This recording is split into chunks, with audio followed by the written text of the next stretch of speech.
বলছিলাম যায়েদ বিন সাবিত রাদিয়াল্লাহু তাআলা আনহু বিশ্বনবী দেখলেন মদিনার এই আনসারী সাহাবী হাইলি ট্যালেন্টেড, ইন্টেলেকচুয়াল, মেরিটোরিয়াস, জ্ঞানের প্রতি তার আকর্ষণ, মারাত্মক আকর্ষণ। বিশ্বনবী তাকে দায়িত্ব দিলেন, কোরআন যা নাজিল হয় তুমি লিখো, কাতিবুল ওয়াহি বানায় দিলেন। সুবহানাল্লাহ। যায়েদ বিন সাবিতের আবার আযান শিখার নাই, কারণ তার মধ্যে বিশ্বনবী প্রতিভা দেখেছেন, একাডেমিক প্রতিভা। বিশ্বনবীর একাডেমিক প্রজেক্ট গুলো তিনি হ্যান্ডেল করতেন। যায়েদ বিন সাবিত ছিল বিশ্বনবীর ব্যক্তিগত সচিব। কি ছিল? ব্যক্তিগত সচিব। বোঝেন নাই? বিশ্বনবীর ব্যক্তিগত সচিব এবং দোভাষী।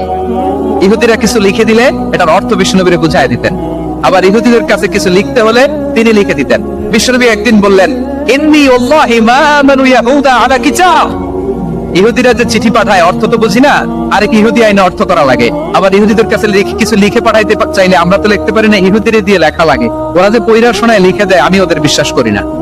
আমার নিজের একজন লোক দরকার। বিশ্বনবী যায়েদ বিন সাবিতকে চুজ করলেন ল্যাঙ্গুয়েজের জন্য। উনি বললেন, যায়েদ, তোমার সফট স্কিলকে ডেভেলপ করতে হবে, তুমি হিব্রু ল্যাঙ্গুয়েজ শিখে ফেলো। যায়েদ বিন সাবিত বলল, বিশ্বনবীর মোটিভেশন আর ইন্সপিরেশন পেয়ে আমি 15 দিনে ইহুদিদের এই হিব্রু ল্যাঙ্গুয়েজ শিখে ফেললাম। শুধু শিখে ফেললাম না, হাত্তা হাবিতু, even I became master in the language. এই ভাষা আমি পারদর্শী হয়ে গেলাম। এরপর ইহুদিরা চিঠি লিখে পাঠালে আর কোন ইহুদি ডাকা লাগতো না, আমি নবীর এটার অর্থ শুনে করে বুঝাই দিতাম। আবার ইহুদিদের কাছে চিঠি লেখা লাগলে আমি যায়েদ বিন সাবিত চিঠি লিখে দিতাম। সুবহানাল্লাহ। দেখেন, এত সাহাবীর মধ্যে থেকে বিশ্বনবীর একাডেমিক প্রজেক্ট, ব্যক্তিগত সচিব, দোভাষী হিসেবে তিনি যায়েদ বিন সাবিতের মতো তরুণকে নির্বাচিত করেছেন। কেমন ট্যালেন্ট হান্টার ছিল আমার নবী। সুবহানাল্লাহ পড়বেন না? বিশ্বনবীর ইন্তেকালের পরে সাইয়েদনা আবু বকর রাদিয়াল্লাহু তাআলা আনহু যখন খলিফা হয়ে আসলেন, কোরআনকে সংকলনের দায়িত্ব দেয়া লাগবে, কোন সাহাবীকে দিবেন? সব সাহাবারা মিলে পরামর্শ করলেন। সাইয়েদনা আবু বকর, ওমর সবাই মিলে এই বিশাল কোরআন সংকলনের গুরু দায়িত্ব বিশ্বনবীর ব্যক্তিগত সচিব, বিশ্বনবীর দোভাষী, বিশ্বনবীর সিলেক্ট করাই লোক যায়েদ ইবনে সাবিত রাদিয়াল্লাহু তাআলা আনহুকে দিয়েছে।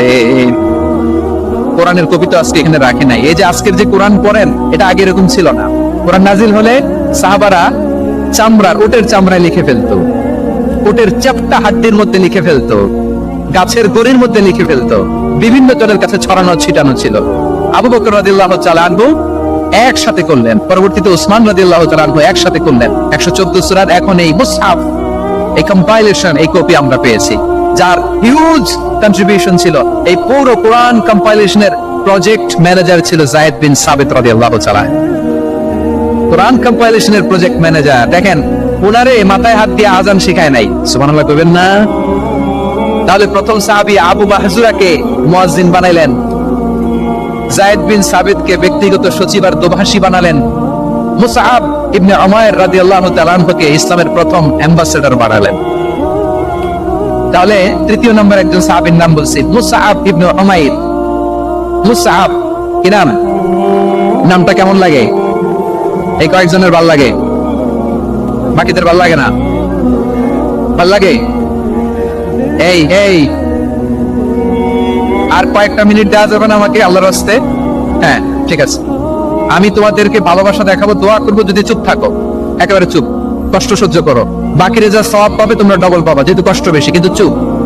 3 নম্বর সাহাবীর নাম মুসআব। এই ঢাকাটা কি কেন? ঢাকাটা কি কেন রে ভাই? না না না, এরকম হইলে আসবো না যশোর, আমি আর আসবো না। হয় পিছনে চলে যাও, তাহলে চুপ, ঢাকাটা কি নাই। 3 নম্বর সাহাবীর নাম মুসআব। কি নাম? He was the first ambassador in Islam. ইসলামের প্রথম ডিপ্লোম্যাট, প্রথম কূটনৈতিক, ইসলামের প্রথম কূটনৈতিক, ইসলামের প্রথম ডিপ্লোম্যাট, প্রথম অ্যাম্বাসেডর মুসআব ইবনে উমাইর। মক্কার তরুণ যুবক, উনি পারফিউম লাগাইলে মানুষ দেখলেই বুঝতো এটা মুসআব লাগাইছে। এমন ড্যাশিং ফেসের ছিল, এমন স্মার্ট ড্যাশিং ফেস, এমন পার্সোনালিটির মানুষ ছিল মুসআব রাদিয়াল্লাহু তাআলা। কারণ যিনি ইসলামের স্পোকম্যান হবেন, মুখপাত্র হবেন, তার স্মার্ট পাওয়ার দরকার আছে না নাই? আকাবার প্রথম শপথ যখন হলো, তাদের সাথে বিষ্ণু ইসলাম মদিনাতে একজন মুখপাত্র পাঠালেন, ডিপ্লোম্যাটকে পাঠালেন, অ্যাম্বাসেডর অফ ইসলাম। তিনি হচ্ছেন মুসআব ইবনে উমাইর। পড়েন সুবহানাল্লাহ। বিশ্বনবী দেখলেন সে অনেক স্মার্ট, তার ডেডিকেশন আছে, সিনসিয়ারিটি আছে, এবং মদিনায় যে আউস খাজরাজ গোত্রের নেতাদের সাথে ডিল করতে হবে, ইহুদিদের সাথে ডিল করতে হবে, ওখানে একজন পাক্কা জানো খেলোয়াড়ের দরকার আছে না নাই? মুসআব ইবনে উমাইর রাদিয়াল্লাহু তাআলা আনহু ওনাকে বিষ্ণু ইসা ইসলাম চুজ করলেন, এবং বিষ্ণু ইসা ইসলামের এই চুজিংটা, এই সিলেকশনটা এত সুন্দর ছিল, তিনি মদিনাতে যে বিশ্বনবী আসার আগেই মদিনার জমিনকে তিনি উর্বর করে ফেলছেন। প্রতিটা ঘরে ঘরে কালিমার দাওয়াত তিনি পৌঁছায় দিচ্ছেন। জুমার বিধান নাজিল হয়েছে, কিন্তু মক্কায় পরিবেশ নাই জুমা পালনের। বিষ্ণু ইসা ইসলাম একজনকে দিয়ে খবর পাঠালেন, যাও মদিনায় মুসাবকে যে বলো, মুসাব তো আমার শিক্ষক, আমার স্পুকম্যান, মদিনাতে যেন তারা জুমা কায়েম করে। বিশ্বনবীর আগেই মুসাব মদিনার মুসলিমদেরকে নিয়ে মদিনায় প্রথম জুমা কায়েম করে ফেলছে। কোন সুবহানাল্লাহ। ডিপ্লোম্যাটদের কেমন হইতে হয়, অ্যাম্বাসেডর কেমন হইতে হয়, মুসআব রাদিয়াল্লাহু তাআলা আনহুর কাছ থেকে শিখে নাও। মুসআব নামটা কেমন লাগে?